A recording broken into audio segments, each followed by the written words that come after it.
সমুদ্রপৃষ্ঠ থেকে প্রায় ৮,০০০ ফুট ওপরে অবস্থিত ছোট্ট পাহাড়ি গ্রাম চমকপুর। বছরের বেশিরভাগ সময়ই এই অঞ্চলের তাপমাত্রা থাকে খুবই কম, আর নভেম্বরের পর থেকে তো শূন্যের নিচে। এই হাড় কাঁপানো শীতের রাতে কেউ যদি ঘর থেকে বেরিয়ে জঙ্গলের দিকে যায়, তাহলে বলা ভালো সে নিজের মৃত্যুকেই কাছে ডেকে আনছে। এমনই এক শীতের রাতে চমকপুরের স্থানীয় বাসিন্দা লাকপা জঙ্গল জুড়ে খুঁজে বেড়ায় বৈজয়ন্তী নামের কাউকে। বৈজয়ন্তীকে খুঁজতে খুঁজতে একসময় লাকপা একটা গাছের নিচে দেখতে পায় বৈজয়ন্তীর পায়ের তোড়া। ঠিক তখনই লাকপার সামনে এসে দাঁড়ায় সবুজাভ এক নারী, যার হাতের চেহারা দেখে আমরা বুঝতে পারি যে সে কোনো সাধারণ নারী নয়। লাকপার দুই ভুরুর মাঝে সেই নারী তার আঙুল স্পর্শ করতেই যন্ত্রণায় ছটফট করতে করতে লাকপা ওখানেই পড়ে যায়। Hello friends, this is Ritu. Filmic চ্যানেলে তোমাদের সবাইকে জানাই ওয়ার্ম ওয়েলকাম। আজ আমি তোমাদের এক্সপ্লেইন করে শোনাবো হইচইয়ের নতুন ওয়েব সিরিজ পর্ণশবরীর সাপ। তোমরা যদি অলৌকিক বা প্যারানর্মাল সিরিজ ভালোবেসে থাকো, তাহলে এই এক্সপ্লেনেশন শুধু তোমাদের জন্যই। ফিল্মিক চ্যানেলের নতুন সদস্য হয়ে থাকলে সাবস্ক্রাইব বাটন প্রেস করে আর বেল নোটিফিকেশন অন করে রেখো, যাতে আমার আনা মুভি এক্সপ্লেনেশনের ভিডিওর নোটিফিকেশন সবার আগে তোমাদের কাছে পৌঁছে যায়। চলো তাহলে শুরু করা যাক এক্সপ্লেনেশন অফ পর্ণশবরীর সাপ। অমিয়, পল্লব, তিতাস আর মিতুল যাচ্ছে চমকপুরে ছুটি কাটাতে। অমিয় পেশায় একজন পুলিশ অফিসার, আর পল্লব এই চমকপুরেই একটা হোটেল বানানোর প্রজেক্ট করতে চলেছে। তিতাস পল্লবের স্ত্রী, পেশায় ডাক্তার। মিতুলের সাথে অমিয়র 2 মাস পরেই বিয়ে হওয়ার কথা, কিন্তু বিয়ের আগে মিতুল কিছুতেই অমিয়র সাথে এক ঘরে থাকবে না বলে অমিয়র বেশ কোষা হয়েছে। কিছুটা যাওয়ার পর পল্লব অমিয়কে বলে গাড়িটাকে ডান দিকে নিয়ে যেতে। পল্লবের কথা মতো অমিয় গাড়িটা সেই দিকে নিয়ে যাওয়ার পর আমরা দেখি রাস্তাটা সরু হয়ে দুভাগে ভাগ হয়ে গেছে। এরপরে আর গাড়ি যাবে না।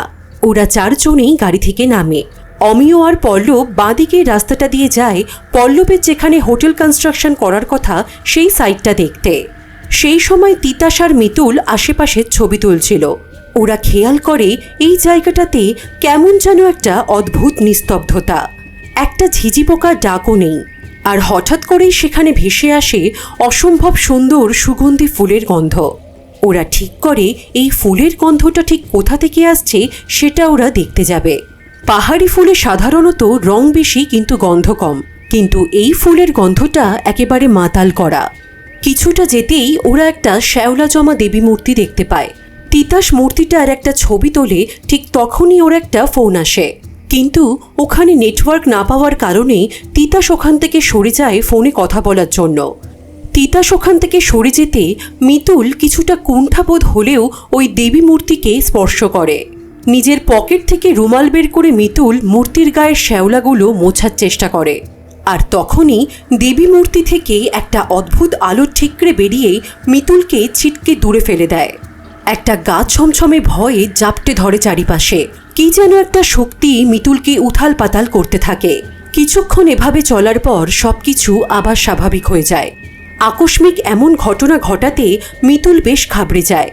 বনদেবীর শ্যাওলা লাগা রুমালটা তুলতে গিয়েও মিতুল সেটা ওখানেই ফেলে রেখে চলে যায়। এরপর ওরা চমকপুরের একটা হোমস্টেতে ওঠে।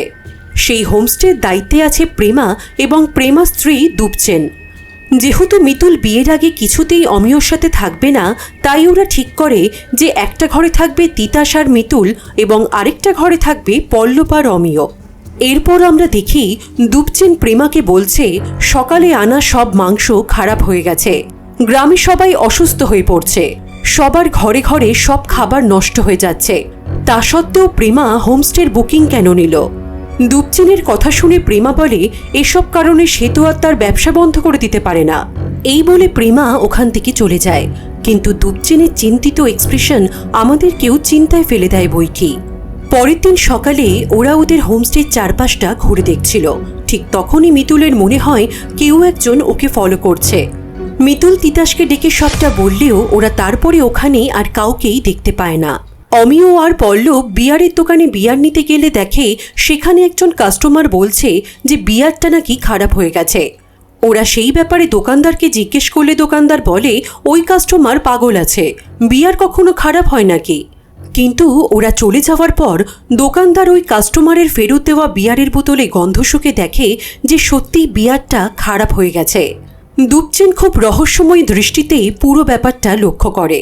সেদিন রাতে সবাই নিজেদের মধ্যে গান বাজনা আড্ডা হাসিতে মশগুল ছিল, কিন্তু হঠাৎই মিতুল অমিয়র হাত ছাড়িয়ে উঠে যায়। ওয়াক তুলতে তুলতে মিতুল দেখে ওর মুখের ভেতর থেকে একটা চুলের দলা বেরিয়ে এসেছে। প্রথমে সেটাকে দেখে মিতুল খুব অবাক হয়ে গেলেও নিমিষেই মিতুলের মুখের এক্সপ্রেশন পাল্টে গিয়ে সে খুব অদ্ভুত ভৌতিক চাহনির সাথে ওই চুলের দলাটা আবার খেয়ে নেয়। সেদিন মাঝরাতে বাইরে থেকে একজনের ফোপানো কান্না আর দরজায় মাথা টোকার শব্দ শুনে মিতুলের ঘুম ভেঙে যায়। দরজার দিকে গিয়ে মিতুল দেখে তার যে রুমালটা সে বনদেবীর শ্যাওলা লাগা অবস্থায় ওই জঙ্গলে ফেলে এসেছিল, সেই রুমালটা ওদের ঘরে পড়ে আছে। এটা দেখে মিতুল খুব ভয় পেয়ে যায়। বাইরে তখনও ফোপানো কান্না আর মাথা ঠোকার আওয়াজ পাওয়া যাচ্ছে। মিতুল তাড়াতাড়ি তিতাসকে ডাকে। তিতাসও আওয়াজটা শুনতে পায়, কিন্তু তিতাস সাড়া করতেই আওয়াজটা বন্ধ হয়ে যায়। বাইরে বেরিয়ে ওরা আর কাউকেই দেখতে পায় না, কিন্তু ওরা দেখে ওদের রুমের জানলার ধারে রক্ত পড়ে আছে। তিতাসের মনে হয় কেউ হয়তো এখানে মুরগি কেটেছে। আমরা দেখি রুমালটাকে হাতে করে মিতুল অদ্ভুত দৃষ্টিতে রক্তের দিকে তাকিয়ে আছে। নোংরা রুমালটা মিতুলের হাতে দেখে তিতাসকে রুমালটা ফেলে দিতে বললে মিতুল বলে, এটা আমার রুমাল। মিতুল রুমালটাকে বুকে জড়িয়ে ভেতরে চলে যায়। ওরা শুয়ে পড়ার আবার কিছুক্ষণ পর তিতাসের খেয়াল হয় যে মিতুল বিছানায় নেই। ওকে খুঁজতে গিয়ে তিতাস দেখে যে মিতুল কাঠের ফ্লোরে নখ দিয়ে চিরে চিরে কী সব যেন করছে। মিতুলের আচরণ দেখে তিতাস অবাক হয়ে গিয়ে মিতুলকে ডাকতেই রক্তাভ লাল ভয়াবহ চোখে মিতুল নেপালি ভাষায় বলে ওঠে, তুই কে? সিন শিফট হয় পরের দিন সকালে। মিতুল একদম চুপচাপ হয়ে গেছে। পল্লব মিতুলকে সমানে জিজ্ঞেস করতে থাকে যে ওর ঘুমের মধ্যে হাঁটার অভ্যেস আছে কিনা, কালকে সে ওরকম কেন করছিল। হাজার একটা প্রশ্নে পল্লব মিতুলকে জর্জরিত করে দেয়, কিন্তু মিতুল কোনো প্রশ্নেরই উত্তর দেয় না। পল্লবকে থামাতে তিতাস অমিয়কে বলে মিতুলকে নিয়ে একটু ঘুরে আসতে। তিতাসের কথা মতো অমিয় আর মিতুল ঘুরতে যায়, কিন্তু মিতুলের আচরণ অনেকটা পাল্টে গেছে। ওরা বেরিয়ে যাওয়ার পর তিতাস পল্লবকে ওদের রুমের বাইরে থাকা রক্তের দাগটা দেখায়। তিতাস বলে এটা দেখার পর থেকেই মিতুলকে খুবই ডিস্টার্ব লাগছিল, তবে পল্লব ব্যাপারটাতে খুব একটা পাত্তা দেয় না। এদিকে অমিয় আর মিতুল কিছুটা যাওয়ার পর দেখে রাস্তায় একটা পাহাড়ি জন্তু মারা যাওয়ায় সব লোকজন সেখানে জড়ো হয়েছে। একজন অমিয়কে জানায় যে ওরা জঙ্গলের কাছে একটা জায়গায় অদ্ভুত একটা পায়ের ছাপ দেখেছে। অমিয় ওদের সাথে সেটা দেখতে চায়, কিন্তু ফিরে এসে অমিয় দেখে মিতুল গাড়ি থেকে নেমে ওই জন্তুর ভেতর হাত ঢুকিয়ে নিজেকে রক্তে মাখামাখি করেছে। এই বিভৎস দৃশ্য দেখে অমিয় চমকে যায়। ওরা হোটেলে ফিরে আসলে মিতুলের অবস্থা দেখে সবাই প্রচণ্ড ঘাবড়ে যায়। তিতাস খুবই অস্থির হয়ে পড়ে এই সব দেখে। মিতুল তিতাসকে বলে মরবে, সবাই মরবে। তিতাস মিতুলকে জিজ্ঞেস করে সবাই মরে যাবে কেন? তখন মিতুল আবার সেই বিভৎস রক্তাভ চোখে তিতাসের দিকে তাকিয়ে অন্য একটা গলার স্বরে বলে, কারণ ও চায় তাই সবাই মরবে। তিতাস পল্লব আর অমিয়কে সবকিছু জানালে অমিয় আরও চিন্তায় পড়ে যায়। তাছাড়া সে মিতুলকে যেভাবে ওই মৃত জন্তুর ভেতরে হাত ঢুকিয়ে রক্ত মাখামাখি করতে দেখেছে, তাতে অমিয়র মনের কী অবস্থা সেটা বলাই বাহুল্য। পল্লব বলে মিতুলের নিশ্চয়ই কোনো মানসিক সমস্যা আছে। তাছাড়া ছোটবেলায় মিতুলের বাবা ওকে আর ওর মাকে ছেড়ে চলে গেছিলেন, সেটাও ওর মনে একটা ডিপ এফেক্ট ফেলেছিল। কিন্তু তিতাস ওর সিনিয়রের থেকে কনফার্ম করে যে কারোর যদি বাইপোলার বা অন্য কোনো মানসিক সমস্যা থেকেও থাকে, যেখানে সে নিজেকে একজন অন্য মানুষ ভাবছে, সেক্ষেত্রেও তার গলার স্বর চেঞ্জ হওয়ার কথা নয়। কিন্তু মিতুলের তো গলার স্বরও চেঞ্জ হয়ে যাচ্ছে। তাছাড়া আগের দিন রাতে ও নেপালি ভাষায় কথা বলছিল, কিন্তু মিতুলের পক্ষে তো নেপালি ভাষা জানাই সম্ভব নয়।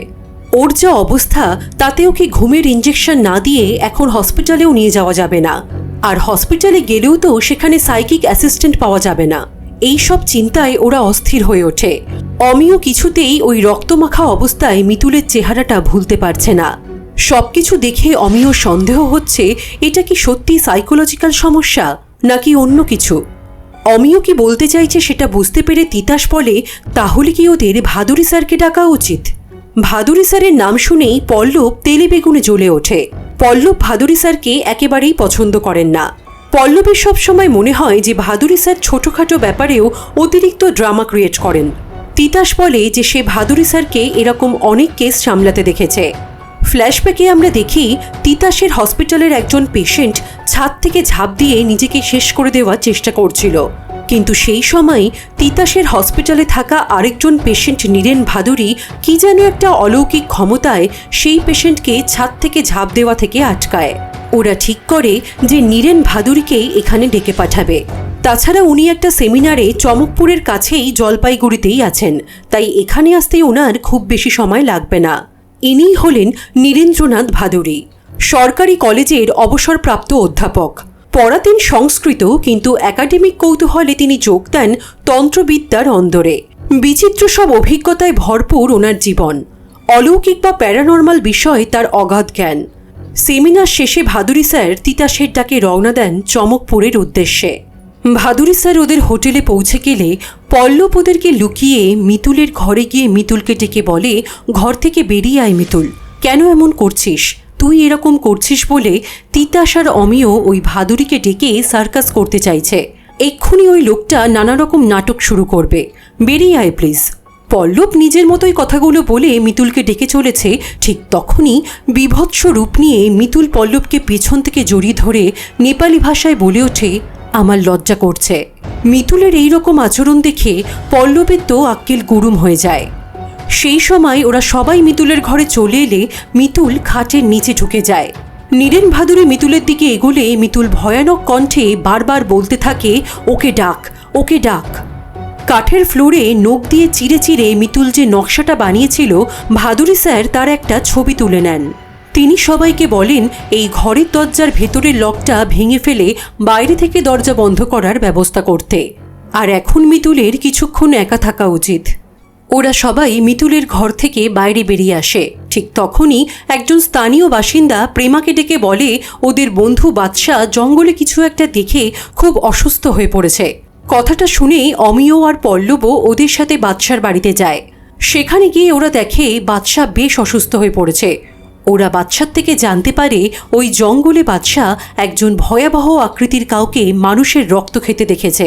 পল্লব বাদশার কথা উড়িয়ে দিলেও অমিয় জঙ্গলে কি আছে সেটা দেখতে যেতে চায়, কারণ অমিয়র মনে হয় যে এই ঘটনার সাথে মিতুলের অসুস্থ হওয়ার কোনো না কোনো একটা কানেকশন আছে। পল্লব বারবার বারণ করা সত্ত্বেও অমিয় জঙ্গলে যেতে চায়। বাধ্য হয়ে পল্লবও অমিয়র সাথে যায়। এদিকে ভাদুরী স্যার মিতুলের ঘরে ঢুকে দেখে মিতুল একটা দেওয়ালে বারবার মাথা ঠুকছে। ভাদুরী স্যার একটা বেতের চেয়ার টেনে বসতে গেলে মুহূর্তেই সেই চেয়ারটা আপনা আপনি ওখান থেকে সরে যায়। চারিদিকে জিনিসপত্র নিজে থেকেই পড়তে শুরু করে। নিভে থাকা মোমবাতিগুলো হঠাৎ করেই জ্বলে ওঠে। ভাদুরী স্যার এইসব অলৌকিক ঘটনা দেখেও নির্লিপ্তভাবে আবার চেয়ারটা নিতে গেলে চেয়ারটা আবার সরে গিয়ে দরজাটা বন্ধ হয়ে যায়। সাধারণ মানুষ এইসব ঘটনায় ভয় পেলেও ভাদুরী স্যারের কাছে এইসব অলৌকিক ঘটনা খুবই পরিচিত। সেই কারণে তিনি একটুও বিচলিত না হয়ে আবার ওই চেয়ারটা টেনে বসলে মিতুল ভাদুরী স্যারের দিকে ফিরে তাকায়। হামাগুড়ি দিয়ে মিতুল ভাদুরী স্যারের কাছে চলে এসে নেপালি ভাষায় ভৌতিক কণ্ঠে বলে ওঠে, আকাশে কত তারা, রাস্তায় অনেক পাথর, ও আমাকে টেনে নিয়ে যাচ্ছে, আমার পিঠ চিরে যাচ্ছে, আমি কথা বলতে পারছি না, আমার গলা আটকে আসছে, আমি ওকে কিছুতেই ছাড়ব না। এই বলে মিতুলের বিভৎস রূপ ভাদুরী স্যারের দিকে আরও এগিয়ে এলে ভাদুরী স্যার মন্ত্র পড়া শুরু করেন। মন্ত্রোচ্চারণের সাথে সাথেই মিতুল ছিটকে দূরে সরে গিয়ে চিৎকার করতে থাকে। আসলে এই মন্ত্রগুলো হলো অশুভ অশরীরী আত্মাদের আটকাবার। পরিস্থিতি একটু শান্ত হলে ভাদুরী মশাই মিতুলকে জিজ্ঞেস করেন, সে যে ছবিটা আঁকার চেষ্টা করছিল সেটা পুরোটা শেষ করেনি কেন, কাকে লুকোচ্ছে? মিতুল আবার নেপালি ভাষায় সেই বিভৎস কণ্ঠে বলে ওঠে, ও দেখে ফেলবে, ও জঙ্গলে থাকে, তুমি ওদেরকে বাঁচাও। মিতুলের কথা শুনে ভাদুরী মশাই আন্দাজ করতে পারেন যে অমিয় আর পল্লব এখন বিপদে আছে। আমরা দেখি পল্লব আর অমিয় আলাদা আলাদাভাবে জঙ্গলের চারিদিক খুঁজে দেখছে। হঠাৎই অমিয়র স্বরে কে যেন পল্লবকে ডেকে ওঠে, কিন্তু আসলে সেটা অমিয় ছিল না। আমরা দেখি পল্লবের পেছনে সেই বিভৎস নারী যাকে বাদশা জঙ্গলে দেখেছিল। হাত থেকে টর্চটা পড়ে যেতে পল্লব হোঁচট খেয়ে পড়ে যায়। ঠিক তখনই ভাদুরী মশাই সেখানে পৌঁছে পল্লবকে বলেন যে পল্লব যেন একদম পেছনে না ফেরে, যেরকমভাবে আছে সেরকমভাবেই যেন থাকে। এরপর তিনি মন্ত্র পড়তে শুরু করলে সেই বিভৎস নারী চিৎকার করতে করতে ওখান থেকে পালিয়ে যায়। চিৎকার চেঁচামেচি শুনে ছুটে এসে অমিয় দেখতে পায় ওই বীভৎস রূপের নারীর চেহারা। ওরা হোটেলে ফিরে তিতাসকে সবটা জানালে তিতাস জিজ্ঞেস করে ওটা কি কোনো জন্তু ছিল? অমিয় বলে আর যাই হোক মানুষ নয়, অদ্ভুত ভয়ঙ্কর চেহারা। তখন ভাদুরী মশাই বলেন ওটা হলো ডাকিনী। ডাকিনী যোগিনী নামটা আমরা শুনেছি আর হয়তো দেখেছি শুধু কালী পুজোর প্যান্ডেলে, কিন্তু বাস্তবে ডাকিনী অতীব ভয়ঙ্কর। এদের আমরা ব্যবহার করি প্রধানত তন্ত্র সাধনার ক্ষেত্রে। বাদশা জঙ্গলে কিছু ভুল দেখেনি, ডাকিনী মানুষ ভক্ষণ করে, কিন্তু তন্ত্র সাধনার মাধ্যমে এদেরকে না ডাকলে এরা আসে না। এরা আদিশক্তির দাস, মায়ের রুদ্ররূপের দাস। দেবী শক্তি যখন প্রচণ্ড রুদ্ররূপ ধারণ করে তখনই এরা বেরোয়। অমিয় বলে আমাদের কি এখান থেকে চলে যাওয়া উচিত? ভাদুরী মশাই বলেন একেবারেই না, এখান থেকে চলে গেলে মিতুলের বিপদ আরও বাড়বে, ওকে আর সারানোই যাবে না। তাছাড়া পুরো গ্রামের মানুষেরই এখন অনেক বড় বিপদ, তাদেরকে ছেড়ে ভাদুরী মশাই কিছুতেই যেতে পারেন না। তিতাস বলে মিতুলকে কি তাহলে কোনো ডাকিনী ধরেছে? ভাদুরী স্যার বলেন ডাকিনীর কোনো মানব শরীরের দরকার পড়ে না, সেটা দরকার পড়ে অশরীরীর। তাই অশরীরীরাই মানব শরীরকে বেছে নেয় তাদের অপূর্ণ মনোবাঞ্ছা পূরণ করার জন্য। অমিয় বলে কিন্তু মিতুলকেই বেছে নিল কেন, অন্য কেউ কেন নয়? ভাদুরী মশাই বলেন আসলে মিতুল আমাদের মধ্যে সবথেকে বেশি সেন্সিটিভ, তাই ওর শরীরকে বেছে নেওয়াটাই হয়তো সবথেকে সোজা ছিল। যে আঁকাটা মিতুল মেঝেতে আঁকছিল ওটাই ওর ক্লু, কিন্তু আমি এখনও ওই আঁকার আসল মানেটা বুঝতে পারছি না। সেদিন রাতে ভাদুরী মশাই লক্ষ্য করেন যে একটা লোক ওদের হোটেলের আশেপাশে কেমন যেন উদ্দেশ্যহীনভাবে ঘোরাঘুরি করছে। ব্যাপারটা খুব একটা সুবিধার না লাগায় ভাদুরী মশাই বাইরে যান লোকটা কে সেটা দেখার উদ্দেশ্যে। তখনই ওই লোকটা পেছন থেকে ভাদুরী মশাইকে চেপে ধরে। চিৎকার চেঁচামেচি শুনে অমিয় বেরিয়ে এসে লোকটাকে ধরে তার দিকে রিভলভার তাক করে। তখনই প্রেমা আর দুপচেন বেরিয়ে এসে বলে ও হলো দুপচেনের ভাই লাকপা।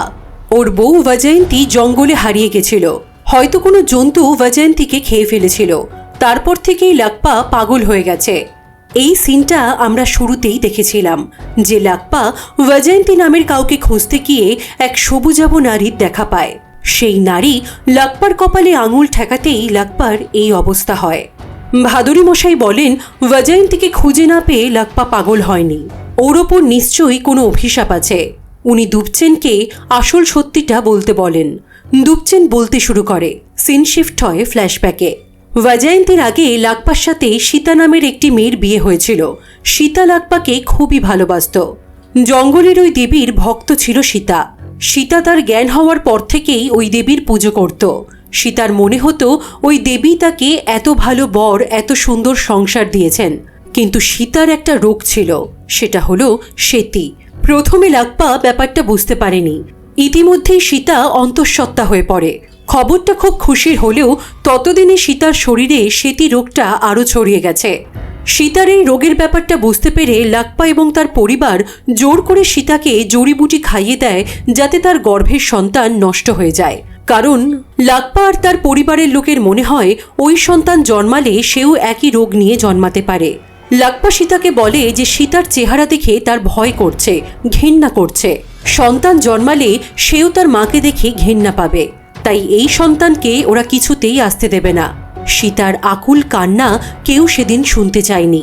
রোগটা সীতার শরীরে আরও ছড়িয়ে যেতে শুরু করলে লাকপার পরিবার এবং চমকপুর গ্রামের সবাই খুব খারাপভাবে অপমান করে সীতাকে এখান থেকে তাড়িয়ে দেয়। সীতা ওদের কাছে অনেক অনুনয় বিনয় করে, কিন্তু গ্রামের সবাই ভাবে সীতা এখানে থাকলে এই রোগটা গ্রামের সবার মধ্যে ছড়িয়ে যাবে, তাই কেউ সীতার কথা শোনে না। অসহায় সীতা গ্রাম ছেড়ে চলে যাওয়ার সময় ঠিক করে নেয় এই অপমানের প্রতিশোধ সে নেবেই। এরপর গ্রামে বৈজয়ন্তী আসে। লাকপার সাথে বৈজয়ন্তীর প্রেম হয়, তারপর বিয়ে। সবকিছু খুব ভালোই চলছিল, কিন্তু একদিন সীতা লাকপার বাড়ির স্টোর রুমে গিয়ে বৈজয়ন্তীকে বলে, তুই কি সুন্দর রে বৈজয়ন্তী, কত নিষ্পাপ। আমি কে জানিস? সীতা, তোর সতীন। তোর এই রূপটাকে সামনে রাখিস রে বৈজয়ন্তী, রূপ না থাকলে লাকপাও থাকবে না। সীতা বলে বৈজয়ন্তীর মাসিক চলার সময় নাকি লাকপা এই ঘরে সীতাকে নিয়ে এসে সোহাগ করে।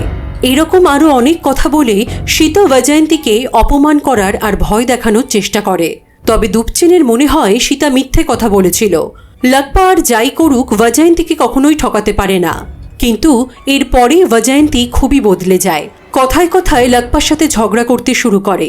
বেশিরভাগ সময় সে ভীষণ অন্যমনস্ক থাকত। আমরা দেখি সবজি কাটতে গিয়ে বৈজয়ন্তী নিজের আঙুল কাটছে, অথচ তার কোনো হুঁশই নেই। এরপর একদিন রাতে কয়েকজন লোক বৈজয়ন্তীকে জঙ্গলের দিকে যেতে দেখে। তারপর আর কোনোদিনও বৈজয়ন্তীকে খুঁজে পাওয়া যায়নি।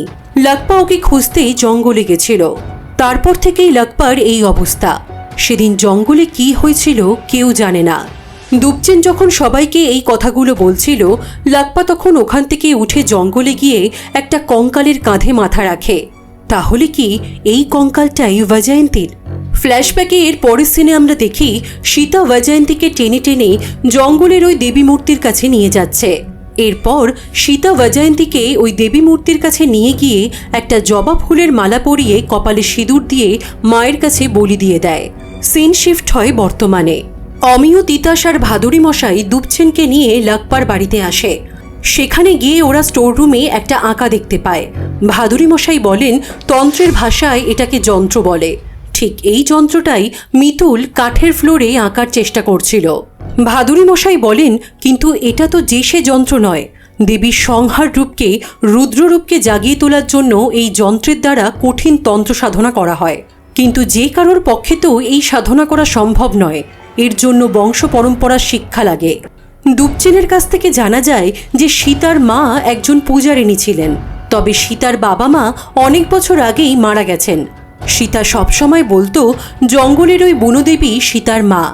ভাদুরী মশাই বলেন তার মানে সীতা এই স্টোর রুমের মধ্যেই তন্ত্র সাধনা করে একদিকে যেমন দেবীর সংহার রুদ্ররূপকে জাগিয়ে তুলেছিল, ঠিক তেমনি একই সাথে এই যন্ত্রের মাধ্যমেই সীতা বৈজয়ন্তীকে নিজের বশ করে হিপনোটাইজ করেছিল। ওই জঙ্গলের দেবী হলেন পর্ণশবরী দেবী। দেবীর রুদ্ররূপকে জাগিয়ে তুলতে নরবলি দেওয়ার প্রয়োজন হয়। সেই কারণেই হয়তো সীতা বৈজয়ন্তীকে মায়ের কাছে বলি দিয়েছে। কিন্তু ওই যন্ত্রটাকে কিছুতেই ওখানে রাখা যাবে না, ওটাকে নষ্ট করে ফেলতে হবে। এসব কথা শুনে তিতাসের শরীর খারাপ লাগায় ভাদুরী মশাই দুপচেনকে বলেন তিতাসকে নিয়ে হোমস্টেতে ফিরে যেতে। এদিকে ব্যবসায়ী মানসিকতার পল্লব এই সব কিছু কারণে ভীষণই বিরক্ত। ওর মনে হয় ভাদুরী মশাই পারলে ধর্মতলার মোড়েও ভর দুপুরে 4টে ভূত দেখিয়ে দিতে পারেন।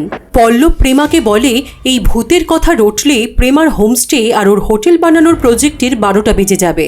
পল্লবের মনে হয় সীতাকে নিয়ে লাকপার সাথে বৈজয়ন্তীর ঝগড়ার সময় নিশ্চয়ই লাকপা রাগের মাথায় বৈজয়ন্তীকে খুন করে দিয়ে এখন বাঁচার জন্য পাগল সেজে ঘুরে বেড়াচ্ছে। আর লাকপা যেভাবে ঘুরে বেড়ায় ওকে রাত্রে জঙ্গলের মধ্যে দেখলে যে কেউই ভূত ভাববে। শুধু শুধু এই ব্যাপারটাকে নিয়ে অন্য মানে করা হচ্ছে। তাছাড়া সেদিন জঙ্গলে ভাদুরী মশাই আর অমিয় ওই ডাকিনীকে দেখে থাকলেও পল্লব কিন্তু ডাকিনীকে দেখেনি, কারণ ভাদুরী মশাই পল্লবকে পিছন ফিরতে বারণ করেছিলেন। পল্লবের মনে হয় মিতুলকে ডাক্তার দেখানো উচিত।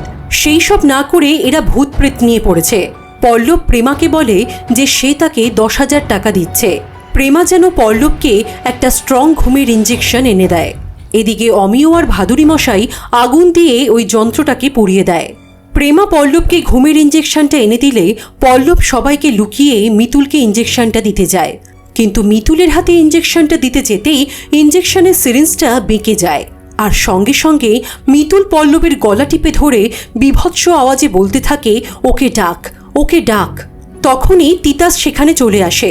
তিতাস মিতুলকে বারবার রিকোয়েস্ট করে পল্লবকে ছেড়ে দেওয়ার জন্য। তিতাসকে দেখে মিতুল পল্লবকে ছেড়ে দিয়ে হামাগুড়ি দিয়ে আবার খাটের নিচে ঢুকে যায়। ডাক্তার হওয়ার সুবাদে তিতাস ওই ঘুমের ইঞ্জেকশনটা দেখে পল্লবের উদ্দেশ্য বুঝতে পারে।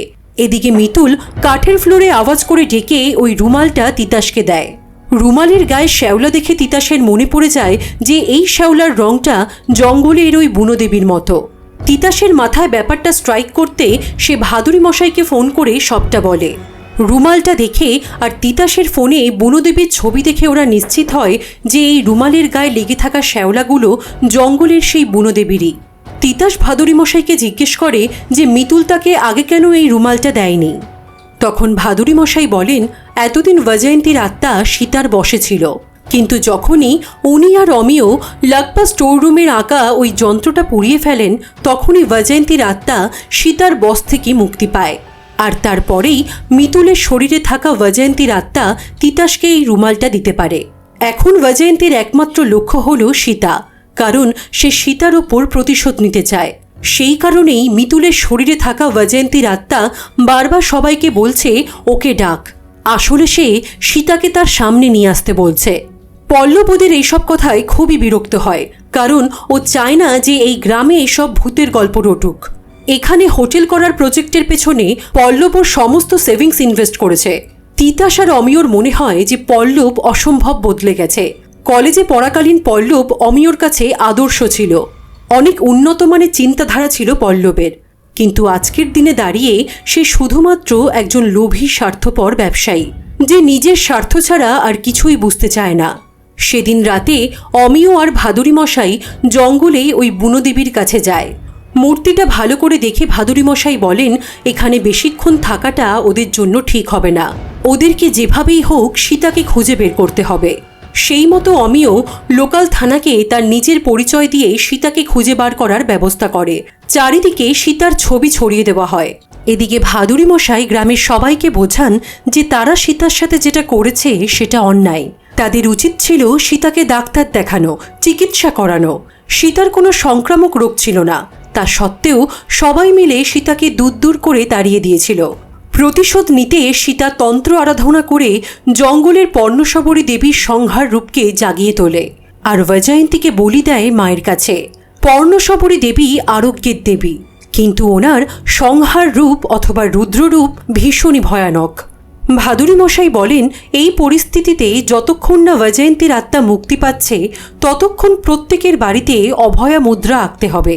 রাতে মাংস খাওয়া যাবে না, সন্ধ্যের পর জঙ্গলে যাওয়া যাবে না, আর রাতের বেলায় কেউ পেছন থেকে ডাকলে পিছু ফিরে তাকানো যাবে না। এবার আমরা সীতাকে দেখতে পাই। সীতার ঘরের জানলার বাইরে দাঁড়িয়ে মিতুলের শরীরে বৈজয়ন্তীর আত্মা। সেটা দেখার পর নিজেকে সামলে নিয়ে সীতা বলে, পারলে আমাকে ক্ষমা করে দিস বৈজয়ন্তী। সীতার খোঁজ পাওয়ার পর অমিয় আর পল্লব সীতার সাথে দেখা করে। ওরা সীতাকে সব ঘটনা খুলে বলে যে পর্ণশবরী দেবীর অভিশাপে চমকপুর গ্রামের সবাই অসুস্থ হয়ে পড়ছে, সব খাবার নষ্ট হয়ে যাচ্ছে। মিতুলের সাথে যা যা হয়েছে অমিয় সেটাও সীতাকে খুলে বলে।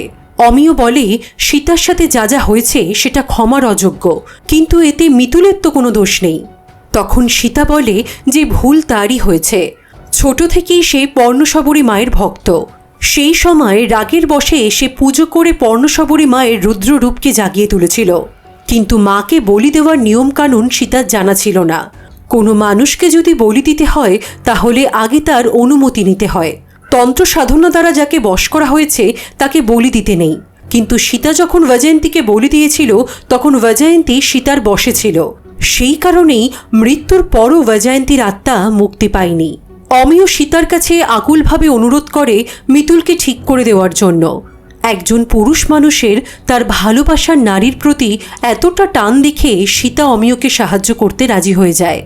ওদিকে তিতাস আর ভাদুরী স্যারও অপেক্ষা করে আছে যাতে সীতা ওদেরকে সাহায্য করতে রাজি হয়ে যায়। ভাদুরী স্যার তিতাসকে বলেন আমাদের প্রত্যেকের শরীরে একটা স্বাভাবিক প্রোটেকশন থাকে। মিতুল যখন ওর রুমাল দিয়ে পর্ণশবরী দেবীর শ্যাওলা মুছে দিয়েছিল তখনই মিতুলের শরীর থেকে সেই প্রোটেকশনটা সাময়িক সময়ের জন্য সরে যায়, আর সেই সময়ই বৈজয়ন্তীর আত্মা প্রবেশ করে মিতুলের শরীরে। সেদিন মিতুল যদি নিজের রুমাল দিয়ে পর্ণশবরী দেবীর গায়ে শ্যাওলা না মুছত তাহলে আজকে মিতুলের এই অবস্থা হতো না। বৈজয়ন্তী শুধু সীতার ওপর প্রতিশোধ নিতে চায়, কিন্তু সীতার ওপর পর্ণশবরী দেবীর আশীর্বাদ আছে। তাছাড়া ও নিজেও তন্ত্র সাধনা যথেষ্ট জ্ঞান রাখে, তাই বৈজয়ন্তীর পক্ষে সীতার কোনো ক্ষতি করা সম্ভব নয়। সেদিন বিকেলে অমিয় আর পল্লব যখন আবার সীতার কাছে যায় তখন একটা চিঠির মাধ্যমে সীতা অমিয়কে জানায় যে অমিয় খুব ভালো হলেও এই পৃথিবীতে সবাই অমিয়র মতো ভালো নয়। সকালে অমিয় চলে যাওয়ার পর পল্লব সীতাকে তাদের সাহায্য করার জন্য টাকার অফার করে। আসলে পল্লব ভেবেছিল টাকা দিয়ে হয়তো সবাইকে কিনে নেওয়া যায়, কিন্তু পল্লবের এই ব্যবহারে সীতা ওদেরকে সাহায্য করার সিদ্ধান্ত বদল করে। সীতা অমিয়কে চিঠিতে লেখে যে সে শুধু তার পর্ণশবরী মায়ের কাছেই মিতুলের আরোগ্য কামনা করবে, এর থেকে বেশি কিছু করা তার পক্ষে আর সম্ভব নয়। সীতার চিঠি পড়ে পল্লবের কীর্তির কথা জেনে প্রচণ্ড রাগে অমিয় পল্লবকে একটা থাপ্পড় মারে। অমিয় পল্লবকে বলে, সবাই তোর মতো টাকার পিশাচ নয়। পল্লব বলে, আমি তো তোকে সাহায্যই করতে চেয়েছিলাম। তখন অমিয় বলে, তুই দয়া করে নিজেকে ছাড়া আর কাউকে সাহায্যর চেষ্টাও করিস না, কারণ তুই সেটা পারিস না। প্রেমা আর দুপচেন বলে, গ্রামে অনেকে মারা যাচ্ছে, সবাই অসুস্থ হয়ে পড়ছে। এরপর তিতাস, অমিয় আর ভাদুরী মশাই মিতুলের ঘরে আসে। ভাদুরী মশাইকে দেখে মিতুল বলে, তুই যেটা ভাবছিস সেটা তুই পারবি না। ভাদুরী মশাই বলেন, হতে পারে আমি পারবো না, কিন্তু আমি আমার সর্বশক্তি দিয়ে চেষ্টা করব। মিতুল বলে, তুই আমার কথা মানবি না? তখন ভাদুরী মশাই বলেন, আমি বরাবরই খুবই অবাধ্য বা জয়ন্তী। এরপরেই মিতুল অজ্ঞান হয়ে যায়। অমিয় ভাদুরী মশাইকে বলে, আপনি মিতুলকে বাঁচান স্যার। ভাদুরী মশাই অমিয়কে নিশ্চিন্ত করে বলে যে তিনি মিতুল এবং গ্রামের সবাইকে সুস্থ করে তুলবেনই। এরপর অমিয়, পল্লব এবং ভাদুরী মশাই পুজোর সাজ সরঞ্জাম নিয়ে পর্ণশবরী দেবীর কাছে যায়। ভাদুরী মশাই ওদেরকে বলেন মশালগুলো জ্বালিয়ে গাছে আটকে দিতে। ওরা ওনার কথা মতো তাই করে, কিন্তু এরপর ভাদুরী মশাই পল্লব আর অমিয়কে ওখান থেকে চলে যেতে বলেন। অমিয় সেখানে থাকতে চাইলেও ভাদুরী মশাই কিছুতেই ওদেরকে ওখানে থাকার অনুমতি দেন না। বাধ্য হয়ে ওরা ওখান থেকে চলে যায়। এরপর ভাদুরী মশাই পর্ণশবরী মায়ের পুজো শুরু করেন। বেশ কিছুক্ষণ ধরে চলে পুজোর আচার অনুষ্ঠান। পুজোর শেষে আমরা বুঝতে পারি যে ভাদুরী মশাই নিজেকেই পর্ণশবরী মায়ের কাছে বলি দেবেন ঠিক করেছেন, কারণ বলি না দিলে মায়ের পুজো সম্পূর্ণ হবে না। মানুষের বলি না পেলে এই গ্রামের বিপদ কাটবে না, মিতুলও সুস্থ হবে না। সেই কারণে তিনি ছুরি দিয়ে নিজের হাতটা কাটতেই যাচ্ছিলেন, ঠিক তখনই পল্লব এসে ওনার হাতটা ধরে ফেলে। আসলে পল্লব আগে থেকেই ভাদুরী মশাইয়ের কিছু কথা শুনে ওনার এই উদ্দেশ্যটা বুঝতে পেরেছিল। ভাদুরী মশাই বলেন যে উনি এমনিতেই জীবনের শেষ প্রান্তে চলে এসেছেন। উনি যদি নিজেকে বলি দেন তাহলে মিতুল এবং গ্রামের সবাই সুস্থ হয়ে যাবে। পল্লব বলে যে তাই যদি হয় তাহলে সে নিজেকে বলি দিতে চায়, কারণ তিতাস যে পল্লবকে ভালোবেসেছিল, অমিয় যে পল্লবকে নিজের আদর্শ বলে মনে করত, সেই পল্লব বদলে গিয়ে আজ একজন অসম্ভব লোভী স্বার্থপর মানুষ, যাকে তার কাছের মানুষরা আর কাছের মনে করে না। তাই পল্লব নিজেকেই মায়ের কাছে বলি দিতে চায়। তাহলে হয়তো তিতাস আবার পল্লবকে ভালোবাসবে, অমিয় আবার তাকে নিজের আদর্শ বলে মনে করবে।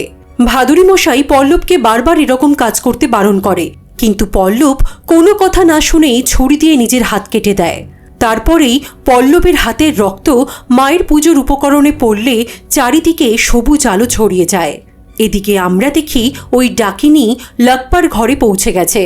জঙ্গলে চারিদিকে সবুজ আলোর সাথে আবির্ভাব হন জঙ্গলের দেবী, আরোগ্যের দেবী পর্ণশবরী।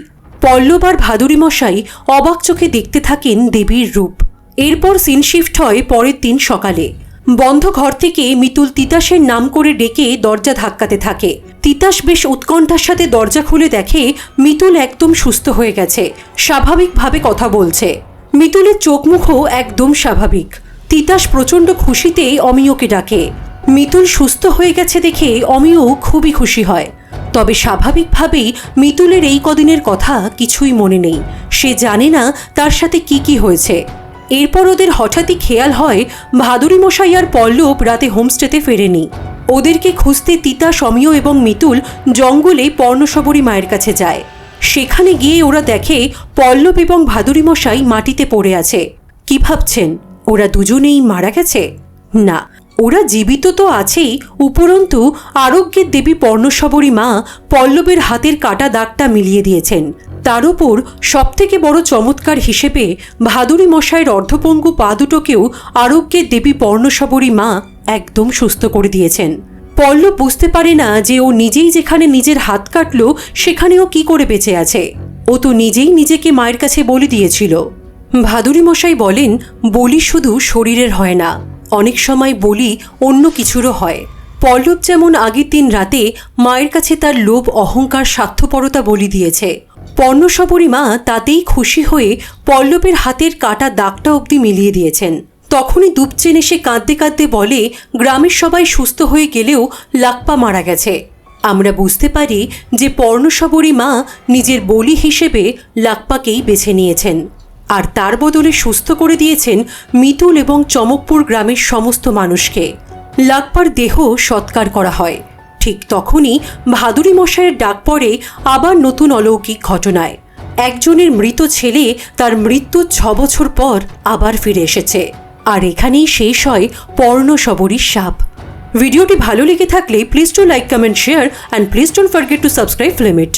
দেখা হচ্ছে পরবর্তী ভিডিওর সাথে, ততক্ষণের জন্য বাই বাই।